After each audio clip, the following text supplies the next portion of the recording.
it looks to me like a lot of the arguments, for example, that would force us to take the apocalyptic prognostications of the doomsayers seriously, the moral arguments go something like this.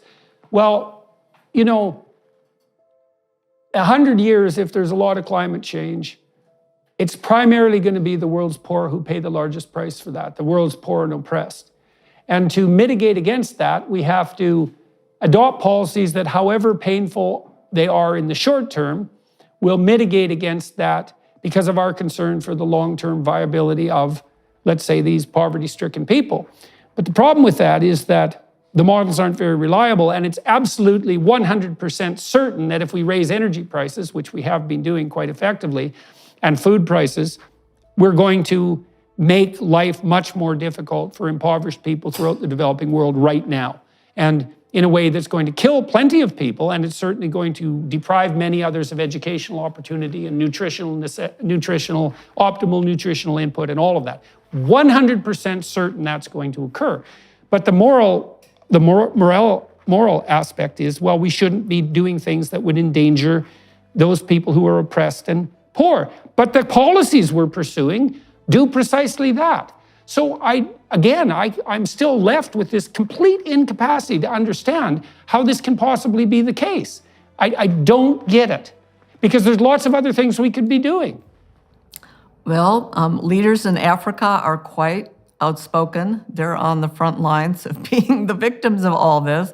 They refer to green colonialism, energy apartheid, that they're facing over this global warming policies. Right. And they can't get loans from development banks to build. They have plenty of natural gas, coal, a lot of fossil fuel resources in Africa. They can't get loans to build their own power plants. The only thing that they're able to do is sell their fuel to Europe.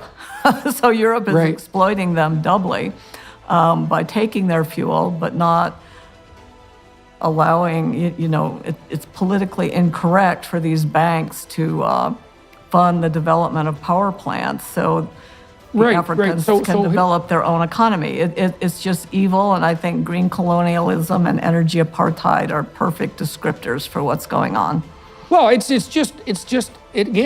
leaves me open-mouthed in amazement that we in the developed world, with our functional economies and our high level of luxury and security, can say to the developing world, well, we've got it pretty good here, and we're probably willing to cut back a little bit, but you guys down there in the developing countries, you should be pretty damn careful about your carbon output, because, we've only got one planet, and so it isn't really obvious that any of you should have the same kind of benefits that we have. The planet can't sustain that level of luxury and security, and so we're just not going to let you have any money.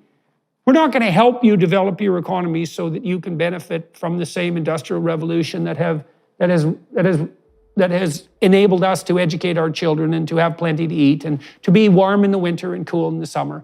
And then what's even more preposterous is it's the very people who are constantly clamoring about the oppressive nature of Western culture who are foisting this very story on these developed countries.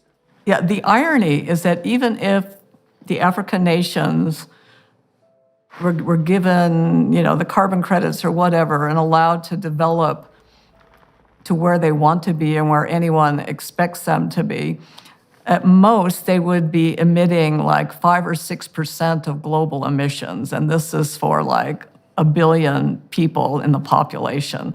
So we're not talking about a lot of extra emissions to allow them to develop.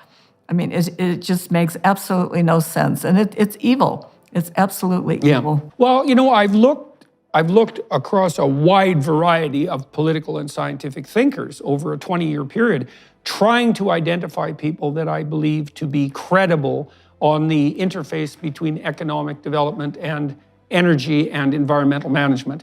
And I like Schellenberger. I think Alec Epstein has some interesting things to say. I like Marion Tupy. And so, but of all those people, I think Lomborg has done the most credible job. And he's also been given a damn rough ride in the media. I mean, he's doing pretty well now, I think, promoting his message, which is it's such a lovely, what he lays out is such a lovely scenario, because he shows how much good we could do in the world, especially with regard to the amelioration of absolute poverty and the provision of education, at such a tiny fraction of the amounts of money that are being devoted to this insane, prevention of a non-existent climate apocalypse. And well, you know, I've been doing everything I can, for whatever it's worth, to draw attention to his work. But, you know, the fact that he's been pilloried, like you've been pilloried, makes it, well, there's always a question lurking in the back of my mind. It's sort of like, well, where there's smoke, there's fire. If people are constantly being attacked for their views on moral grounds, you know, maybe there's something to that. But I haven't been able to find that in my analysis of your work or Franzen's. I certainly have seen none of that whatsoever in relationship to Lomborg.